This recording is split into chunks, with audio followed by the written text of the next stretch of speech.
مساء الخير.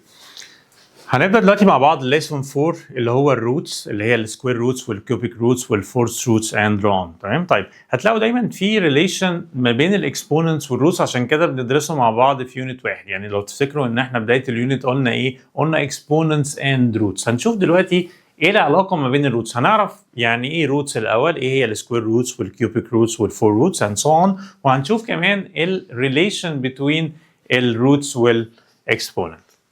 اوكي يلا بينا. طيب بصوا يا جماعه، احنا زي ما قلت لكم قبل كده احنا بنشرح بطريقه بسيطه جدا، بنشرح البيزكس من اولها. فهنتكلم كلام انا عارف ممكن معظم الناس اللي بتتفرج علينا كلام عارفاه وكلام بالنسبه لهم سهل جدا، بس صدقوني في ناس بتتفرج علينا لسه الكلام ده بتعرفه لسه لاول مره او بتفهمه بطريقه جديده. تمام، يعني ممكن يكون الحاجات دي عدت عليك قبل كده، بس خلينا نتعلمها بطريقه جديده شويه عشان هتنفعنا في حل المسائل بعد كده. تمام. طيب اول حاجه ناخد introduction to the square roots. السكوير روتس كلنا متهيألي عارفين يعني ايه سكوير روتس بمنتهى البساطه. ايه هو السكوير روتس ده؟ خلينا نفتح بيج ونشرح كده بالراحه ايه هو السكوير روتس. لو انا مثلا جيت قلت لك ايه؟ قلت لك 3 to the power 2. تمام، اللي هي ايه؟ اللي هي 3 times 3. تمام، بتقولي والله equal 9. طيب كلام ممتاز. طيب اذا ده معناها ايه؟ معناها انه ال9 هي عباره عن 3 times 3، صح؟ 3 times 3 مش كده؟ فبنسمي ال 3 دي هي ايه؟ هي roots of 9، بس مش اي roots of 9، هي square roots of 9. يعني ايه؟ يعني انا لما بعمل multiplication لل 3 times نفسها 2 times بتديني 9. تمام؟ فعشان كده بقول له ايه؟ بقول له ده معناها ان السكوير روت اوف 9. خلي بالك السكوير روت، ما هو ال 3 ده روت، سكوير يعني ايه؟ يعني 2 times السكوير روت اوف 9 equal 3، والعلامه دي هي علامه اللي الروتس بتاعي. سكوير روت اوف 9 equal 3. معناها كده بالظبط ايه؟ معناها ايه هو النمبر؟ لما اقول لك what is the square root of 9، ايه هو السكوير روت اوف 9؟ بتقول لي السكوير روت اوف 9 هو النمبر اللي انا لما اعمله multiplication by itself 2 times يديني 9، اللي هو ايه؟ اللي هو ال 3. تمام. طيب بنفس التعريف كده، لو قلت لك ايه هو السكوير روت اوف 25، هتقول لي والله السكوير روت اوف 25 هو الرقم اللي احنا بنعمله multiplication في نفسه مرتين فيديني 25. ايه هو الرقم ده؟ الرقم ده اللي هو ال5. حلو جدا. طيب لو قلت لك ايه هو السكوير روت اوف 16، هتقولي والله هي ال4 لما بعمل لها تايمز اتسيلف مرتين 4 times 4 بتديني 16، فالسكوير روت اوف 16 هي ايه؟ هي ايكوال 4. تمام. طيب خلي بالك بقى من حاجه مهمه جدا. السكوير روت of 16 equal 4، صح؟ والسكوير روت of 25 equal 5، والسكوير روت of 9 equal 3. معلش هنكمل شويه سكوير روتس تانيين. يعني لو قلت لك سكوير روت of 36 هتقول لي equal 6. طيب سكوير روت of 49 هتقول لي والله equal 7. خلاص بقى عرفنا. تمام. شايفين بقى ال 9 وال 25 وال 16 وال 36 وال 49 وال 64 وال 81، كل النمبرز دول اللي هم ليهم سكوير روتس او ليهم نمبرز. يعني مثلا ال 25 ليها رقم لما اعمل له مالتيبليكيشن باي اتسيلف يديني 25، بنسمي ال 9 وال 25 وال 16 وال 49 وال 36 and so on بنسميهم perfect squares number. يعني ايه perfect square numbers؟ يعني numbers ليهم سكوير روت او ليهم رقم. يعني انا مش يعني ايه، انا عايز اوضحها لكم بطريقه سهله شويه. يعني انا دلوقتي ال 49 ليها روتس هو 7 times 7، ال 64 ليها روتس سكوير روتس 8 times 8. اذا ال 49 بسميها perfect square. تمام. طيب عشان نفهم اكتر، لو انا مثلا قلت لك ال 15 هل ال 15 ده بيرفكت سكوير ولا لا؟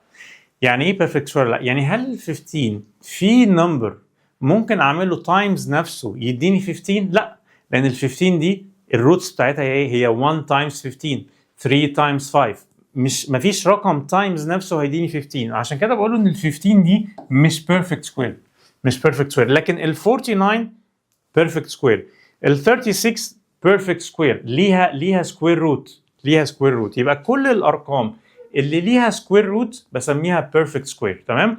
الارقام اللي هي ملهاش سكوير روت زي ال 15، زي ال 20، زي ال 30، زي ال 40، زي ال 45، اي رقم ملوش سكوير روت ده ما بسميهوش بيرفكت سكوير. لكن كل الارقام اللي هي ليها سكوير روت بسميها بيرفكت سكوير. تمام؟ اوكي طيب. فهنا بيقول لي ان السكوير روت اوف 9 equal 3 وزي ما قلنا، والسكوير روت اوف 16 equal 4 and so on. طيب في كمان حاجه مهمه جدا عايز اقولها. لو انا مثلا قلت لك ايه بنفس الكونسبت، يعني انت بتقول لنا يا مستر انه السكوير روت of 25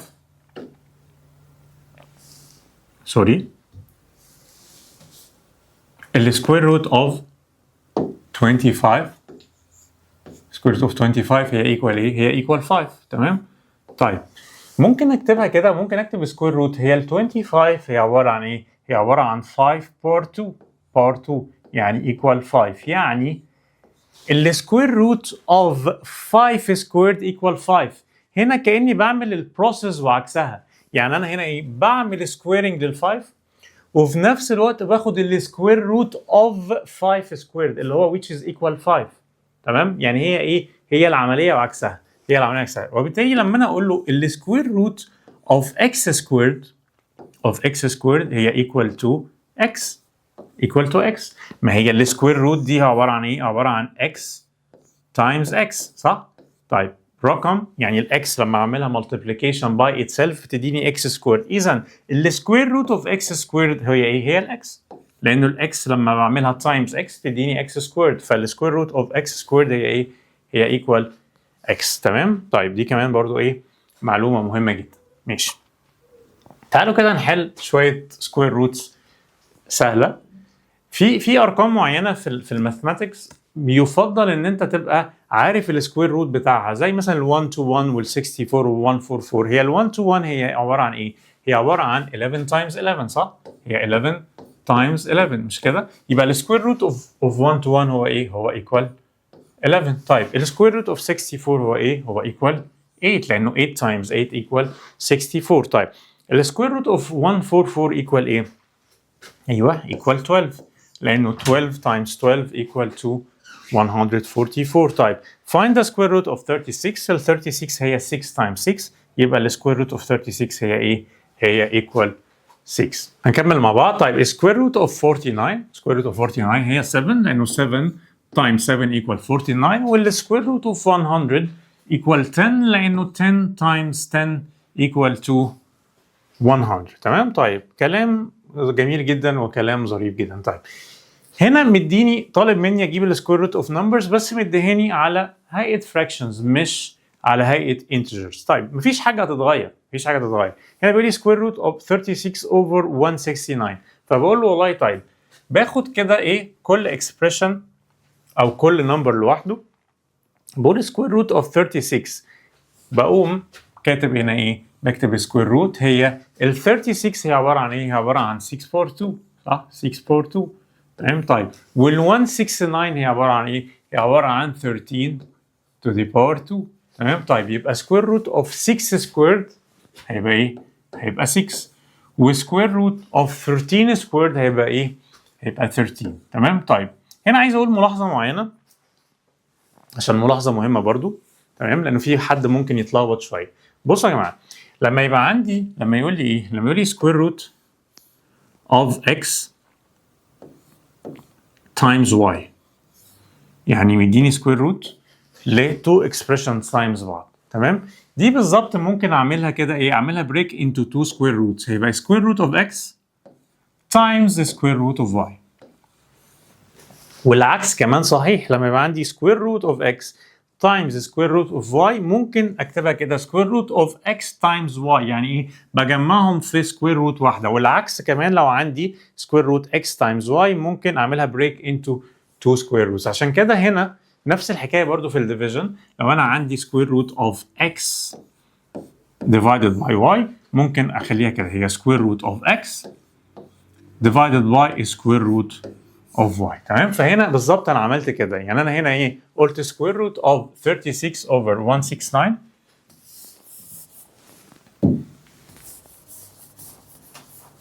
يعني احنا نكتبها تاني square root of 36 over 169 الاثنين تحت square root. ممكن اكتبها كده، ممكن اكتبها هي square root of ممكن اكتبها كده square root of 36 divided by square root of 169. تمام؟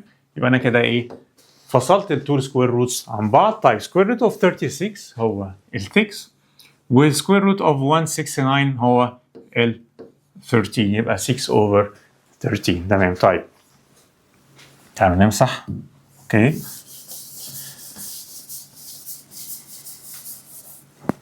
اوكي طيب هنا مديني square root of decimal number 1.69. اوكي طيب هي 1.69 يعني تعالوا كده نكتب ايه هنا square root of 1.69.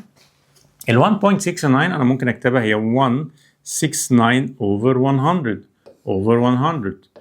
طبعا انتوا اكيد في الاريثماتيك عارفين ازاي انا احول من decimal number احولها لفراكشن عشان اعرف ان انا احول الديسيمالز لانتجرز. تمام؟ يعني ال 169 divided by 100 هي 1.69. طب انا استفدت ايه لما انا حولتها لانتجرز؟ استفدت ان انا بقى عندي دلوقتي perfect square inside the roots. تمام؟ square root of 169 divided by square root of 100.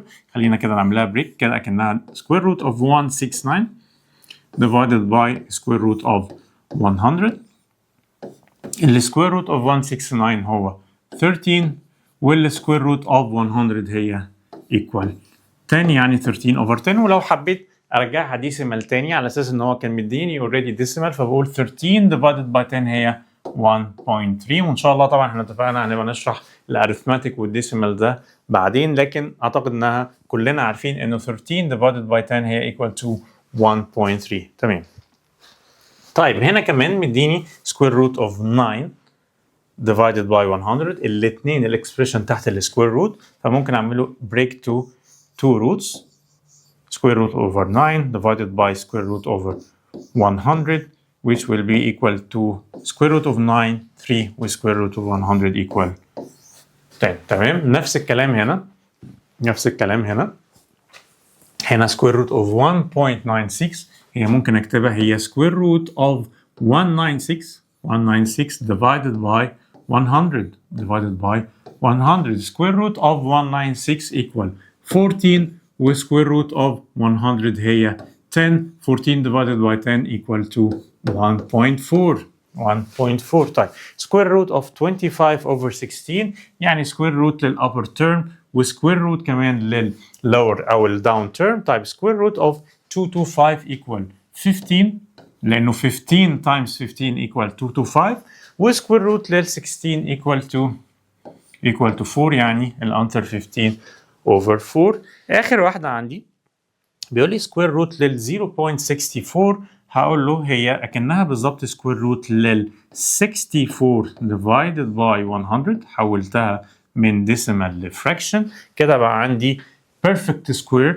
يا جماعة هي الفكرة كلها أنا ليه بحول علشان خاطر يبقى عندي تحت الروتس perfect square فأقدر إن أنا أجيب على طول الدايركت square root. تمام؟ فبقى عندي هنا square root of 64 divided by square root of 100 equal to square root of 64 8 and square root of 100 equal to 10 يعني 8 to the power 10 and we are done. اوكي هنكمل مع بعض. احنا خدنا في الفيديو اللي فات انه السكوير روت هو النمبر، بنشوف ايه النمبر اللي تحت السكوير روت. يعني مثلا لو عندي سكوير روت اوف 16 بشوف ايه الرقم اللي بعمله times itself 2 times علشان يديني مثلا 16 فبقول equal 4. ولو مثلا قلت لك what is the square root of 49 فبتقول لي والله equal 7 لانه 7 times 7 equal to 49. واتفقنا ان انا دايما بحاول وانا بحل سكوير روت ان انا اخلي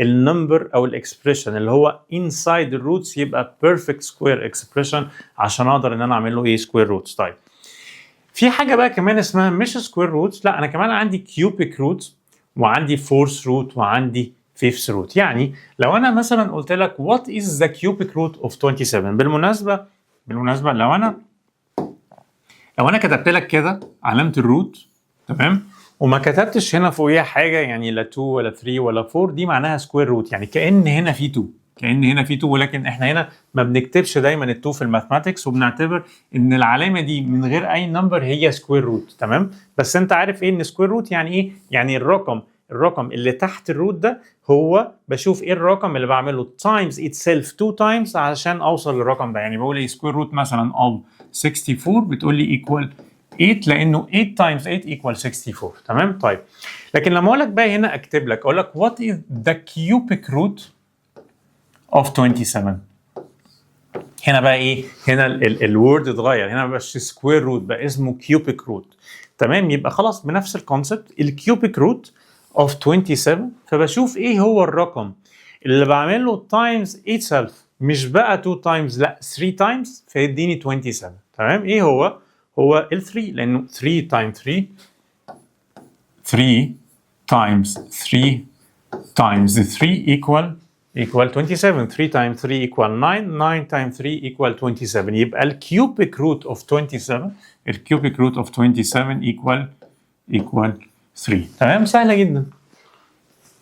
طيب تعالوا ناخد كده الاكسرسايز اللي بعديه او الاكزامبل اللي بعديه. بيقول لي مثلا كيوبيك روت of 216 تمام. بشوف هنا ايه هو الرقم اللي بعمل له multiplication by itself 3 times فيديني 216 تمام. طيب هو انا عارفها اوكي، بس خلينا نتعلم برضو لانه ممكن يعني انت طبعا لما تتعود على الحل او تحل كتير هتعرف كويس قوي ان ال 216 ايه هي الكيوبيك روت بتاعها. بس هنفترض مثلا ان انت مش عارف ايه هو الرقم اللي بعمله multiply by itself 3 times فيديني 216. ايه الحل؟ طيب هتعمل ايه؟ هاجي والله كده على جنب، خلينا مثلا نمسح الكلام اللي فوق ده، هاجي كده على جنب واقول ايه؟ هقول له هي ال 216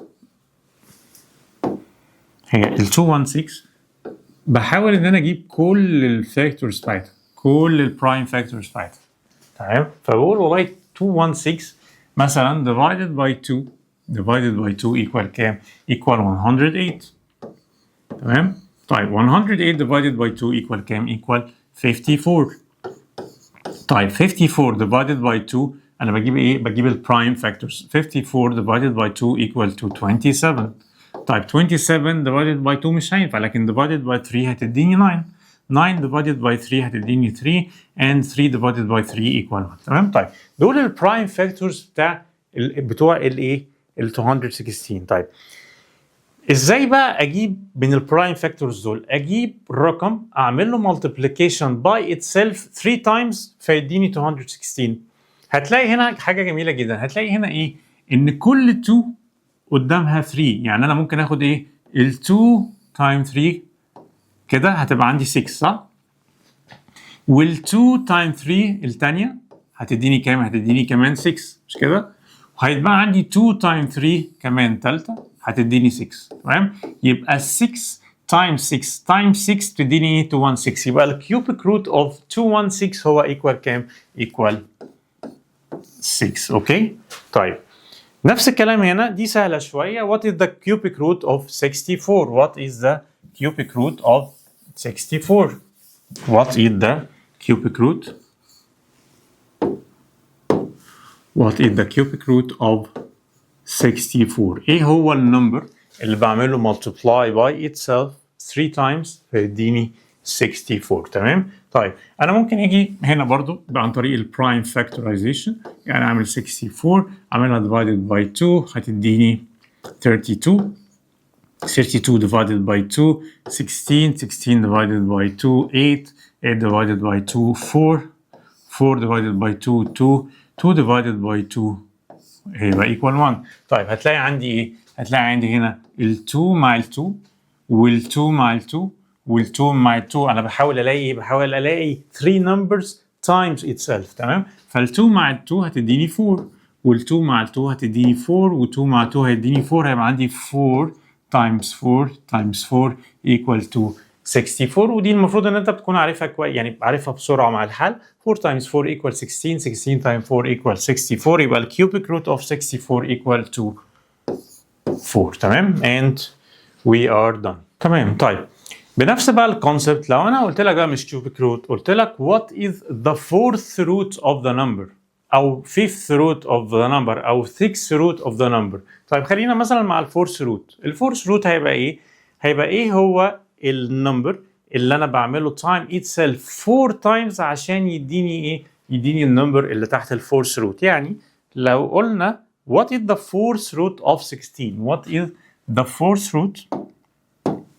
what is the fourth root of 16؟ معناها ايه؟ معناها ايه هو النمبر اللي بعمله time itself 4 times عشان يديني 16. طيب اللي هو ايه؟ اللي هو ال 2 صح؟ 2 times 2 4 4 times 2 8 8 times 2 16. وطبعا اتعلمنا ازاي لو انا الرقم كبير عندي شويه ومش عارف ايه هو الفورث روت او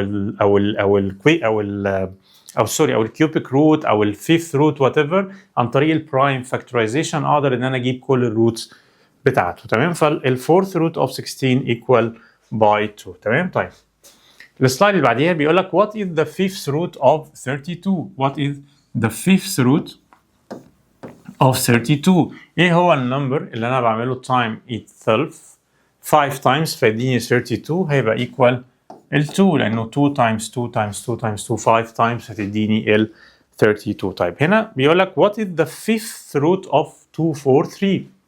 243. طيب تعالوا كده، تعالوا نعملها بالبرايم فاكتورايزيشن. انا بصراحه انا مش عارف ايه هو الفيفث روت اوف 243. تعالوا نحلها مع بعض. what is the fifth root of 243؟ فهاجي كده هنا هاخد ال 243 وهجيب له البرايم فاكتورايزيشن 243. اوكي وهعمل كده هقول طيب 243 divided by 3 equal to 81 طيب هتقولي عرفت منين؟ هقول له والله تعالوا نعمل long division. 243 divided by 3 2 divided by 3 24 divided by 3 8 times 3 equal 24. هيبقى 0 هنا هيبقى 3 divided by 3 equal 1 times 3 equal 3. يبقى الانسر will be 81. تمام؟ يبقى 81. طيب 81 divided by 3 equal to 27. طيب 27 divided by 3 equal 9. طيب 9 divided by 3 equal 3 divided by 3 equal 1. هتلاقي هنا ال 3 times itself 5 times وهو طالب مني ايه؟ ال fifth root of 243. يبقى ال fifth root of 243 equal to 3. تمام؟ اوكي. What is the seventh root of 128؟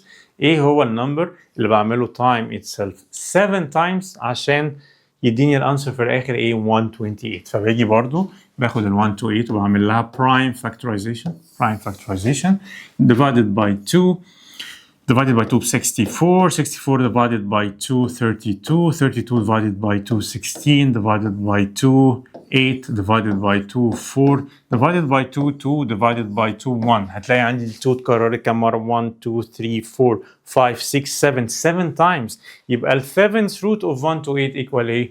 equal by 2. تمام؟